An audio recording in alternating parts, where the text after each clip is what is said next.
Bom dia, irmãos. Graça e paz. Irmãos, nós estamos falando sobre as Sagradas Escrituras. A confissão de fé batista, alguns têm aí, quem tem a Bíblia Genebra, tem a confissão de fé de Westminster no final dela, que na realidade tem pouca diferença sobre a confissão de fé batista, só um ou dois pontos. E nós estamos estudando sobre a confissão de fé batista, e esta é a quinta ou a sexta parte que nós vamos falar. O Marco falou, só recuperando aqui alguma coisa que o Marco falou na última vez, que ele falou sobre todo o conselho de Deus. Essa é uma parte, concernente a todas as coisas necessárias para a sua própria glória, para a salvação do homem, a fé e a vida, está expressamente declarado ou necessariamente contido na Sagrada Escritura. A ela nada em tempo algum se acrescentará, quer por nova revelação do Espírito, quer por tradições de homens.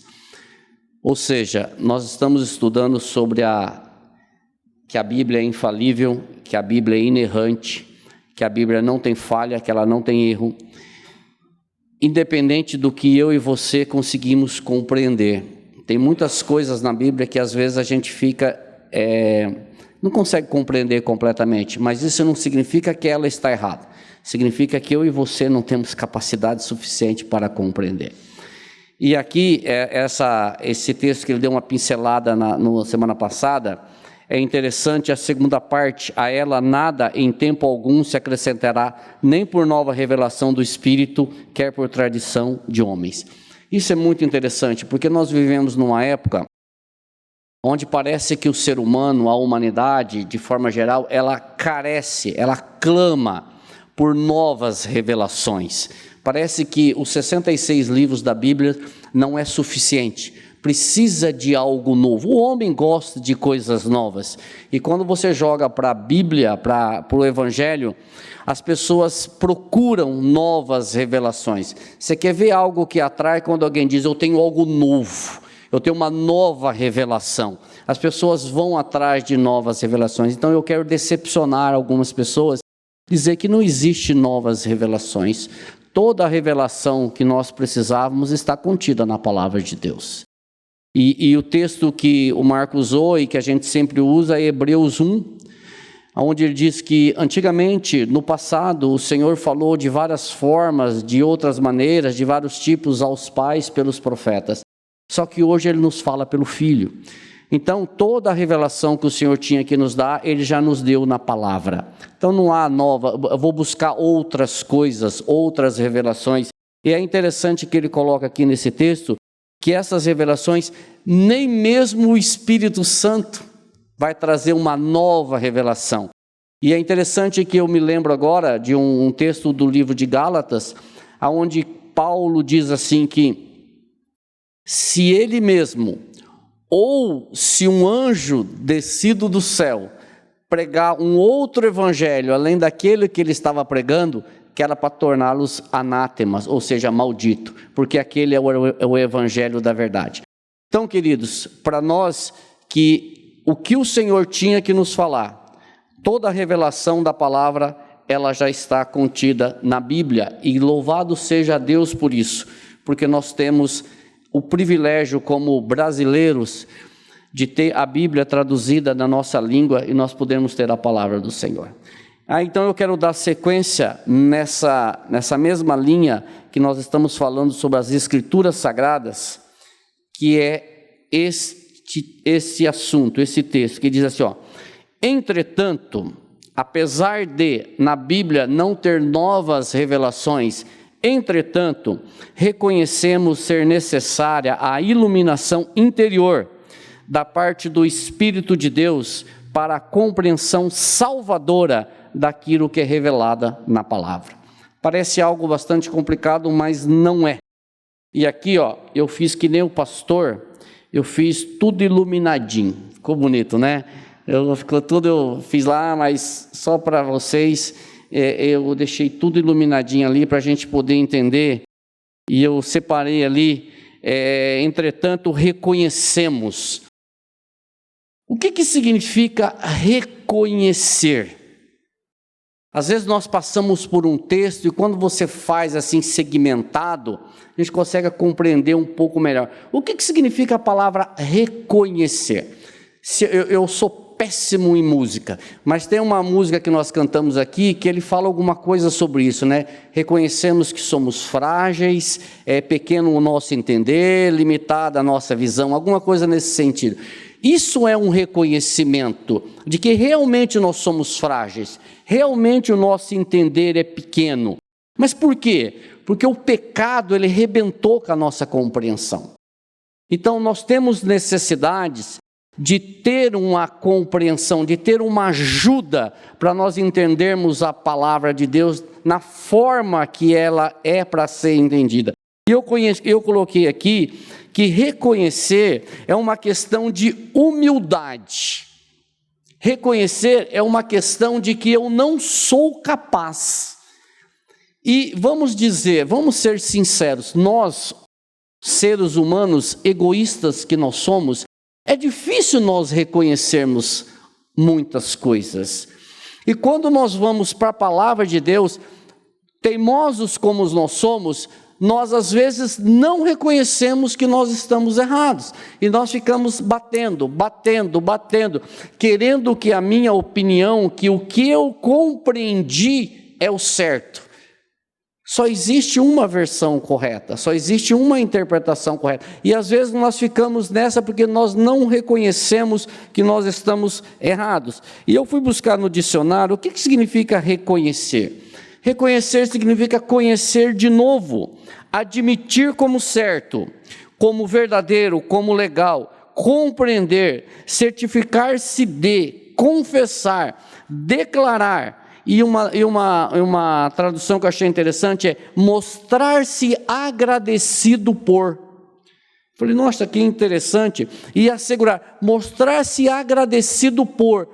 Como que isso pode se encaixar em reconhecer? Eu agradecer por eu não ter a compreensão correta e completa de tudo. Porque eu sou limitado, eu sou frágil, é pequeno o meu entender, é limitada a minha visão. Então, o primeiro ponto aqui é reconhecer. E eu coloquei aqui também que o homem por si só, muitas vezes, tem dificuldade em reconhecer. Mesmo cristãos, nós temos dificuldades em reconhecer algumas coisas. Davi, no Salmo 32, acho que eu coloquei esse salmo aqui, no versículo 3, ele diz assim: enquanto eu calei, ou enquanto calei os meus pecados, envelhecer os meus ossos pelos meus constantes gemidos todo dia. Vamos tentar entender, enquanto calei, ou seja, enquanto eu não reconheci que eu era um pecador, enquanto eu não reconheci que eu tinha pecados, que eu estava em pecados. Se você buscar o versículo 5 desse mesmo salmo, você vai ver que ele diz assim: quando eu confessei, ufa, parece que saiu o peso das minhas costas. Eu peguei esse salmo, coloquei aqui porque eu acho que ele se encaixa perfeitamente nisso. Enquanto Davi não confessou, enquanto ele não reconheceu o seu pecado, ele tinha um peso sobre as costas. Mas o dia que ele confessou, que ele reconheceu que era um pecador e que estava sofrendo por isso, ele diz que saiu esse peso das costas dele. E esse reconhecimento aqui, irmãos, neste contexto, é um reconhecimento de uma necessidade. Eu preciso reconhecer que eu não tenho capacidade suficiente para compreender a Escritura na sua totalidade. Então eu preciso reconhecer que é necessário uma iluminação externa ou uma iluminação interior. E do que eu estou falando? Eu estou falando de 1 Coríntios capítulo 2, versículo 11, que o Espírito Santo, ele traz a nossa mente, a nossa compreensão, a palavra de Deus. Ele diz assim, 1 Coríntios 2:11, porque qual dos homens sabe as coisas do homem, senão o seu próprio espírito que nele está? Assim também, as coisas de Deus, ninguém as conhece, senão o Espírito de Deus. Quando nós falamos em Espírito de Deus, nós falamos também o Espírito Santo. Ou seja, vocês percebem que aqui nós estamos falando de dois espíritos. Nós estamos falando do Espírito com letra minúscula, que é o Espírito do homem. E nós estamos falando do Espírito com letra maiúscula, que é o Espírito Santo. Ou seja, da mesma forma que o Espírito do homem conhece o homem, o Espírito de Deus conhece as coisas de Deus. E para nós compreendermos as coisas de Deus, nós precisamos da iluminação do Espírito Santo. Porque nós vamos chegar um pouco mais para frente, onde nós vamos ver que essa iluminação, esse entendimento, é um entendimento de uma leitura salvadora. Ou seja, qual é a forma que nós vamos ler a Bíblia? Nós vamos ler a Bíblia como um livro, ou como uma coletânea, ou como uma biblioteca de 66 livros disponíveis, ou nós precisamos ter um outro olhar para a Bíblia, um olhar diferente de um olhar secular, de um olhar cristão, de um olhar salvador. E quando nós olhamos para a Bíblia como uma leitura salvadora, nós precisamos da iluminação do Espírito Santo, porque senão nós não vamos compreender a palavra de Deus nesse sentido. E sobre essa questão do Espírito Santo e o Espírito de Deus e o Espírito do homem, só para reforçar o que eu estou falando, Romanos 8,16 diz assim: o próprio Espírito testifica com o nosso Espírito que somos filhos de Deus. Ou seja, é o Espírito Santo que ratifica, que testifica, que fala para o meu espírito que eu sou filho de Deus.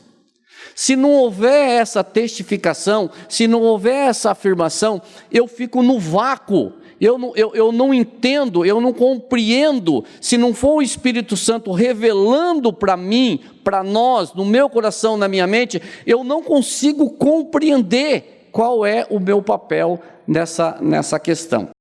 Irmãos, e às vezes, não sei se vocês já pensaram nisso, às vezes eu olho para a Bíblia, eu fico pensando o seguinte: poxa, como que os apóstolos, como que os escritores da Bíblia, como que eles conseguiram escrever de forma tão ordenada, de forma tão sequencial, de forma que ela não se contrapôs, a Bíblia ela vem numa sequência. Como que eles conseguiram escrever? São homens. E o Marco trouxe aqui um dia desse, a Bíblia ela foi escrita por mais de 40 autores diferentes. Ela foi escrita num período de mais ou menos 1.600 anos.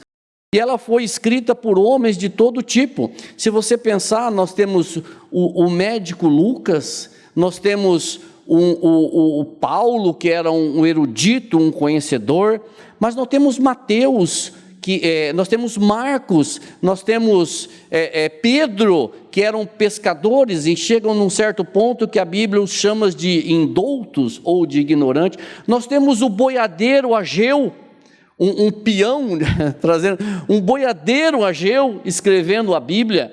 Nós temos peregrinos, nós temos Moisés, nós temos nós temos pessoas de todo tipo escrevendo, profissões.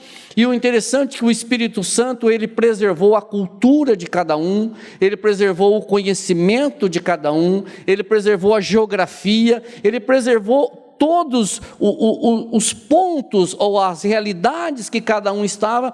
E se você olhar, você não vê contradição.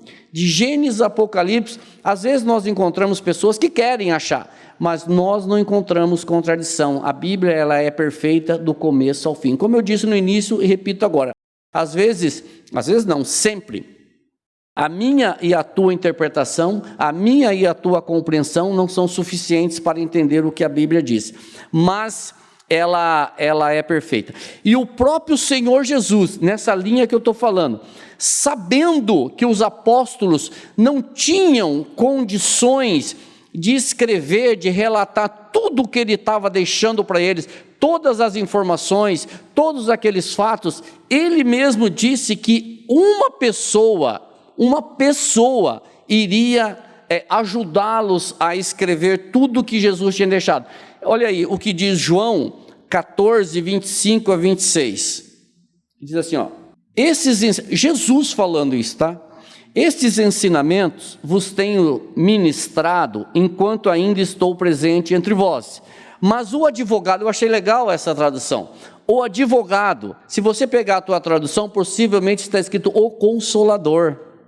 Mas o advogado, o Espírito Santo, mas por quê? Porque ele também é o advogado, o Espírito Santo, a quem o Pai enviará em meu nome, esse vos ensinará todas as verdades e vos fará lembrar tudo o que eu vos disse. Que interessante isso.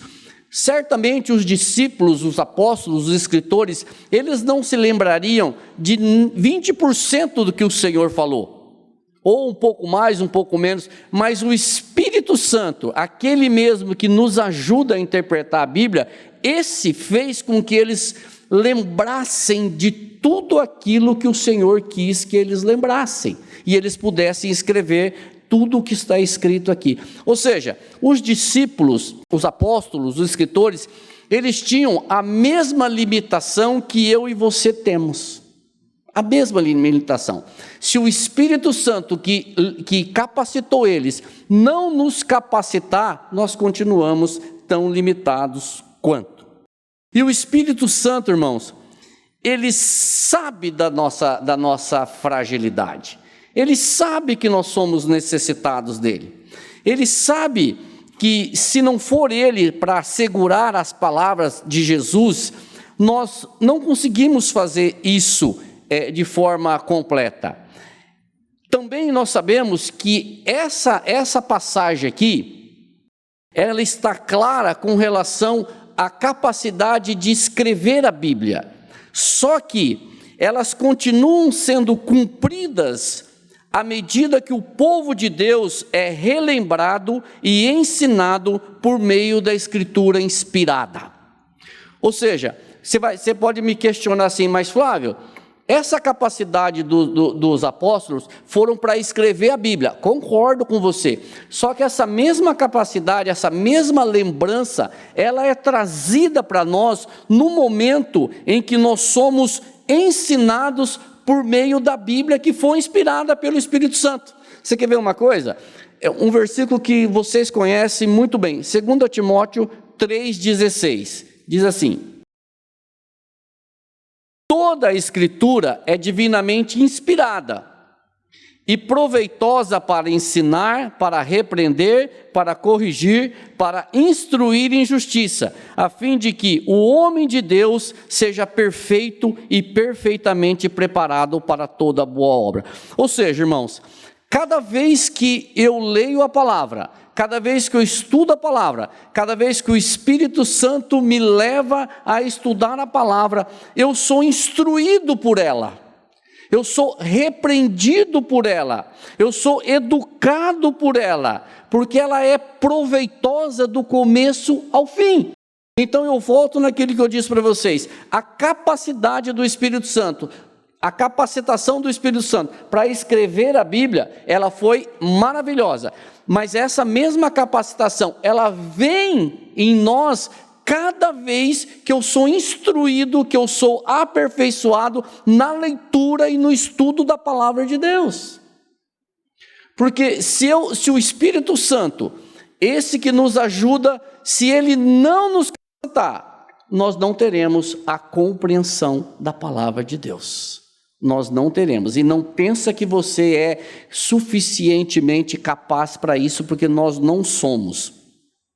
E a palavra, ela é fonte de correção e de repreensão também, porque nós achamos que ela só é proveitosa para ensinar. Não, ela também é proveitosa para ensinar, mas também ela é proveitosa para repreender, também ela é proveitosa para corrigir, também ela é proveitosa para instrução, também ela é proveitosa para justiça, ou seja, ela é proveitosa de forma geral. Tá, então volto lá. Tá, reconhecemos ser necessária a iluminação interior da parte do Espírito Santo, que nós já falamos, muito bem, mas ao final do texto, para a compreensão salvadora daquilo que é revelado na palavra. Por quê? Por que ele está dizendo isso? Para a compreensão daquilo que é, para a compreensão salvadora daquilo que é revelada na palavra. Precisamos entender, irmãos, o que é uma compreensão salvadora. Possivelmente vocês já ouviram. Muitos profissionais usam a Bíblia para vender título de livro. Eu lembro de alguns que eu anotei aqui, acho que possivelmente vocês vão lembrar de outro. Jesus, o maior vendedor da história. Jesus, o maior psicólogo da história, viu, Carlos? Jesus, o maior líder da história. Jesus, o maior influenciador da história. Você lembra desses títulos? Título secular. Você vai na biblioteca e você acha esse título. Jesus, o maior. Jesus, o maior.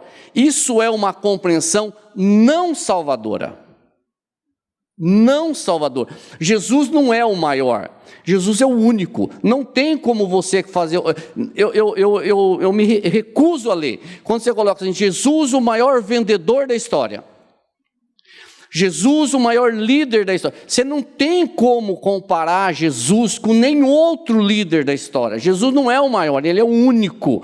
Essa é uma compreensão de você pegar a Bíblia, um livro que trata de uma fé salvadora, e você fazer uma leitura não salvadora dela. É você pegar a Bíblia e trazer ela para o contexto secular, para você influenciar pessoas, você influenciar empresas, influenciar um grupo de líderes baseado em estudos, em relatos bíblicos, totalmente fora de contexto. Essa é uma leitura não salvadora.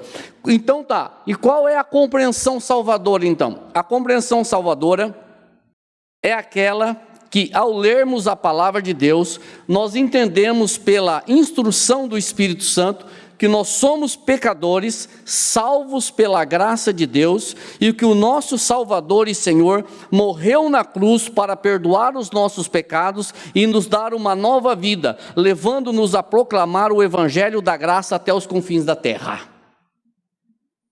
Essa é uma compreensão salvadora da Bíblia. Fora disso, é uma compreensão não salvadora. Ratificando isso que eu estou falando, 1 Coríntios 15, 3, 4, diz assim: porque primeiramente vos entreguei, Paulo escrevendo, o que também recebi, que Cristo morreu pelos nossos pecados, segundo as Escrituras, e que foi sepultado, e que ressuscitou ao terceiro dia, segundo as Escrituras. Isso é Evangelho, isso é Bíblia, isso é uma leitura salvadora da palavra de Deus. Porque, irmãos, o homem sem o Espírito Santo faz uma leitura da Bíblia sem esta compreensão. O homem que não possui o Espírito, ele faz uma leitura da Bíblia sem a compreensão salvadora. Quer ver? 1 Coríntios 2, 14 e 16 diz assim: ora, o homem natural não aceita as coisas do Espírito de Deus. Por quê? Porque lhes são loucuras, e não pode entendê-las, porque elas se discernem espiritualmente. Olha o 16, nós porém temos a mente de Cristo. Percebe a separação? O homem natural, ele não consegue de forma nenhuma ler a Bíblia e entender a ação do Senhor, a ação salvadora nela. Por que não? Porque as coisas da Bíblia se discernem espiritualmente. Como eu disse no início e repito, se não for o Espírito Santo, nós ficamos no vácuo. Nós ficamos sem entender. E aí ele completa o 16, que é fantástico. Nós, porém, temos a mente de Cristo. Ou seja, há uma diferença gritante entre o homem natural e o homem espiritual. O homem natural é o homem sem espírito.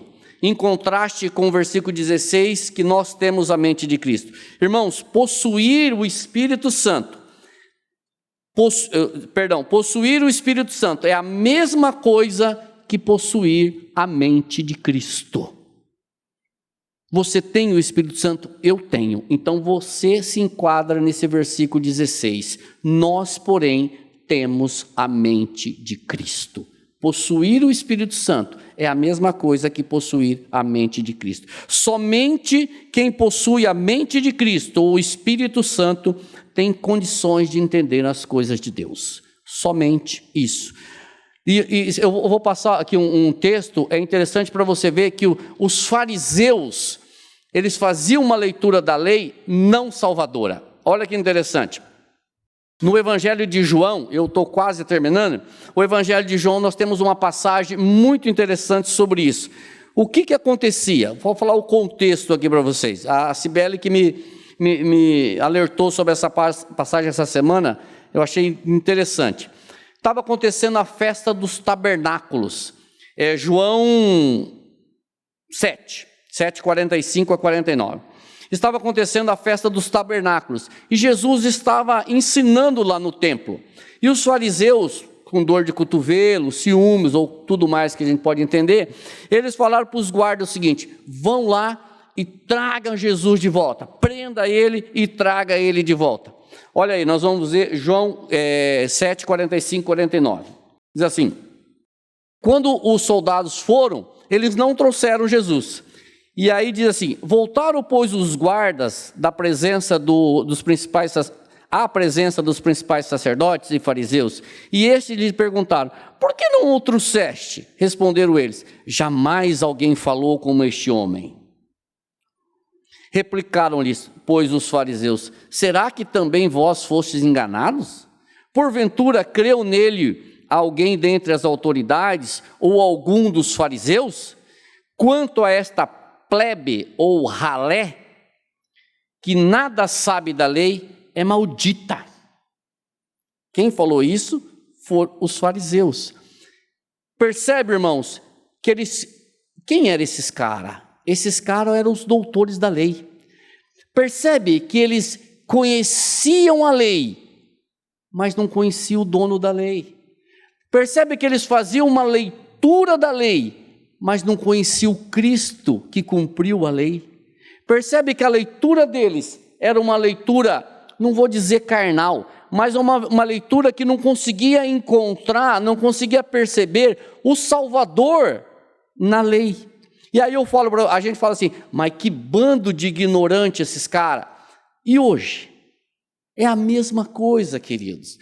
Quantas pessoas que você conhece, eu não sei se você conhece, mas eu conheço, que bate no peito e diz assim: eu já li a Bíblia 10 vezes. O que você entendeu? Nada. Eu conheço a Bíblia de cabo a rabo. Você conhece o que da Bíblia de cabo a rabo? Nada. Você conhece o Jesus da Bíblia? Não, mas aí não, né? Não conhece. Por quê? Porque faz uma leitura não salvadora. Uma leitura que não tem a capacidade do Espírito Santo. Como pode isso? Como pode isso? Irmãos, se o Espírito Santo não nos der a compreensão salvadora da Escritura, nós ficamos apenas no livro. Nós ficamos apenas no conhecimento. Porque você vai dizer assim: mas espera aí, então ninguém pode compreender nada da Bíblia? Pode, claro. Você vê as pessoas lendo a Bíblia, como eu disse aqui, as pessoas pegam Jesus, o maior influenciador da história, ele lê a Bíblia e ele consegue ter uma compreensão das passagens. Mas o assunto aqui é compreensão salvadora da Bíblia, que é uma compreensão diferente, é uma compreensão daquilo que o Espírito Santo nos traz, de que a Bíblia foi escrita e nós devemos nos orientar por ela, e a Bíblia nos traz a certeza da promessa. Qual é a promessa? De que um dia nós vamos ter um descanso eterno com o nosso Senhor Jesus Cristo. Amém? Então, irmãos, eu termino dizendo o seguinte: busque, se coloca diante do Senhor. Mas, Flávio, eu vou ler a Bíblia, eu não entendo. Bem-vindo. eu também não entendo muitas coisas, mas isso não significa que o Espírito Santo não pode nos ajudar. Então, vai ler a Bíblia, querido ou querida. Espírito Santo, me ajuda a compreender aqui, me dá uma instrução, me ajuda a entender. Amanhã eu vou ler de novo, eu vou falar uma coisa para vocês aqui, eu vou confessar para vocês um negócio aqui, que eu falei lá no grupo. Sabe aquela passagem das bodas, que o homem falou assim, vai buscar aí, convida um monte de gente, aí tinha que casar, não pôde ir, aí eu tinha que experimentar uma junta de bois, não pôde ir, o cara tinha que fazer um monte de coisa, não pôde ir, aí diz assim, ó, sai pelos valados, sai pelos becos, convida os pobres, convida aqueles que não têm condições de vir. Eu já tinha lido essa passagem inúmeras vezes, mas um dia o Espírito Santo mostrou para mim que quem estava no beco, quem estava no valado, quem eram os pobres, era eu e é você. Falei, Senhor, sou eu que sou esse um aqui, que fui convidado, que fui chamado, que fui recuperado, que fui convertido. Falei, Senhor, muito obrigado. E eu falando isso lá no grupo, uma irmã lá falou, mas tem certeza? Eu já li isso daí sempre, eu nunca sabia quem era. Eu falei, pois é você. Então, irmãos, quem é que dá essa revelação? É o Espírito Santo que traz. Então, que o Espírito Santo, ele nos ajude a buscar, a ler, a compreender e a colocar a nossa vida diante dele, porque ele tem, eu estou falando aqui de mim, ele tem, eu acho que o maior prazer em revelar a palavra dele para nós. Amém? Que o Senhor nos abençoe. Amém.